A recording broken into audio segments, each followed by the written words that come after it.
Well, children, let us continue the chapter. Young people like Malala, I have started calling her my daughter Malala. Not just Malala, so my daughter Malala and the other daughters, including Kainat, in fact, two Kainats and Shazia, and the daughters from Africa and from all over the world.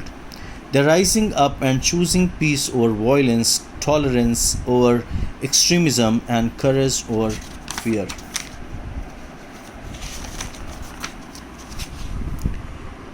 The solutions are emerging, but these solutions cannot be found in the deliberations in conferences alone and cannot be found in prescriptions from artisans. So he means to say that decisions made in meetings or recommendations that are given with authorities are not sufficient to do it. You may ask that what can one person do? I would recall a story of my childhood. A heavy fire had broken out in the forest. All the animals were running away, including the lion, the king of the forest. Suddenly he saw a tiny bird rushing towards the fire. He asked the bird, "What are you doing?" The lion, surprised, the bird replied, "I'm going to extinguish the fire." The small bird said that it was going to extinguish the fire, and it was a kind of surprise to the lion, the king of jungle. The lion laughed and said, "Wow, can you do it keeping just one drop of water in your beak?" So the lion asked whether she would be able to do it only by keeping one drop of water in its beak. The bird was adamant, and she said, "I'm doing my bit." With this example, author tries to say, friends, we live in an age of rapid globalization. We are connected through high-speed internet. We exchange our goods and services in one single global market.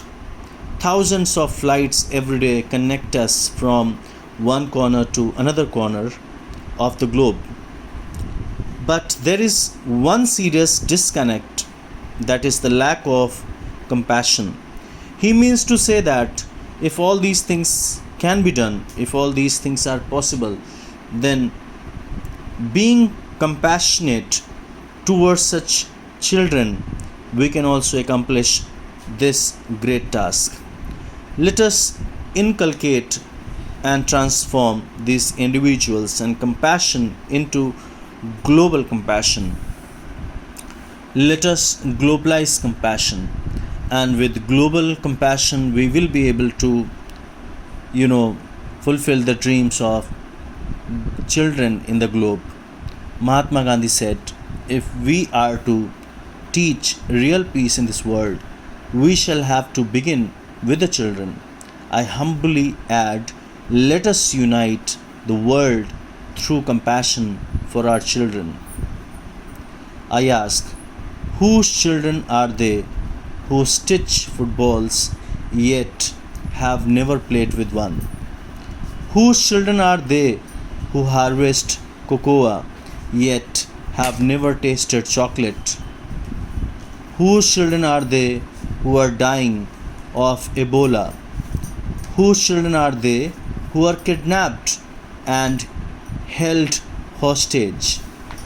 They are all our children. I remember an 8-year-old girl. Actually, he said that these are all children who work in different things, in different fields. Some, make the items of sports, but they never get chance to play with that.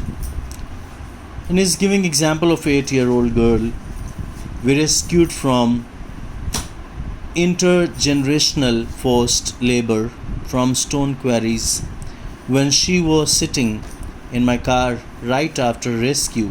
She asked me, "Why did you not come earlier?" Her angry question still shakes me. and has the power to shake the whole world. Children are questioning our inaction and watching our actions. There are many children who are questioning why we did not do this or that, and also they are watching what we are doing, what are our actions. So you just go through this video till here, and I'll continue the chapter in the next video.